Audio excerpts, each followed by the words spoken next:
The things that I do on a daily basis, helping people with their Medicare needs, whether it's finding them a supplement or an advantage plan, helping them figure out what kind of prescription drug coverage they might need.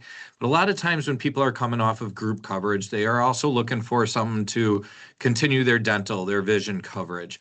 I also help people with extended cancer protection, funeral and estate trusts, and a wide variety of life insurance opportunities.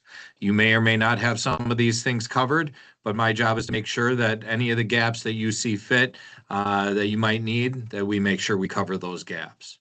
We'll just start very basic. Medicare, it's a federally funded program, going to be more for people that are turning 65 or older, but it can be for people who are under the age of 65 if you qualify due to a disability or something like permanent kidney failure. Now, not to be confused with Medicaid, which is federal and state funded, and that's going to be more for people with limited resources. Now, Medicare was started in 1965 and it's run by CMS, which is Center for Medicare and Medicaid Services.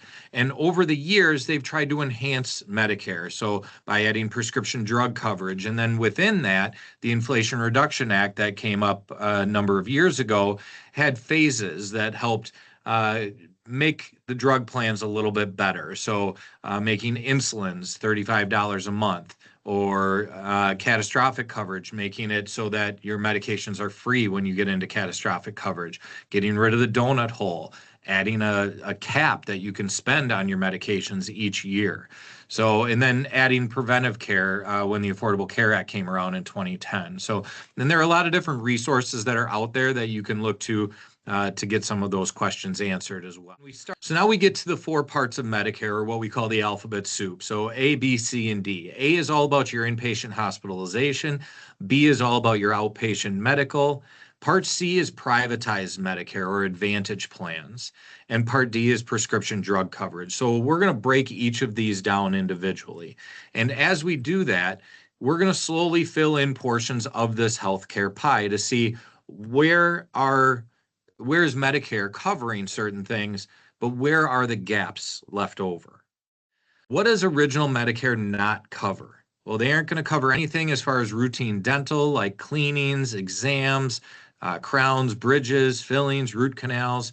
They aren't going to cover routine vision exams or refraction, hearing, any foot care. They also aren't going to cover materials, so things like glasses, contacts, hearing aids, orthotics. Medicare doesn't cover those things.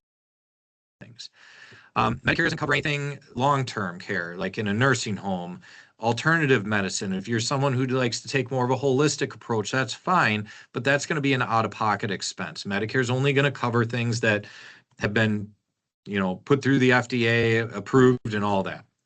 Cosmetic surgeries are not covered, personal care. Medicare will go all over the country with you, but they will not cross the border.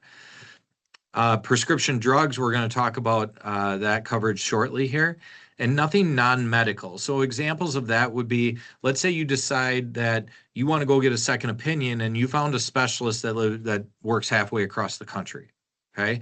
They aren't going to help you cover the travel costs or lodging costs, or if you're going through treatment and you lose your hair and you want a wig, Medicare isn't going to pick that up either, okay? So this is how Part B is going to jump in and slowly fill in other portions of that healthcare pie. But you can see there's a lot of gaps left there. And again, you may have some of those gaps already filled out, but maybe this is showing you some things that you never knew needed to be covered, and we need to talk about those things. Quick review. Again, Medicare A and B, it's an uncapped liability. So you can certainly stick with that. In my opinion, I would absolutely want to pick something else up that gives you a cap or a max out of pocket. That could mean adding a supplement. That could mean going to privatize Medicare or going with an Advantage plan. If you go the supplemental route, we would need a prescription drug plan. Now, everybody is going to be different. And one of the things about Medicare that is nice is that it's all individual. So now you can pick a plan just for you. You don't have to try and figure out how you're going to pick a plan that encompasses you and a spouse or you and the whole family. You get to now be selfish. You can pick a plan that is solely for you and what your medical needs are and what your financial needs are. Okay? And that's what I do. That's my goal, is to figure out, how do you use your health insurance, right? What are your medical needs? What are your financial needs? We want to make sure we find a plan that is financially sustainable for you.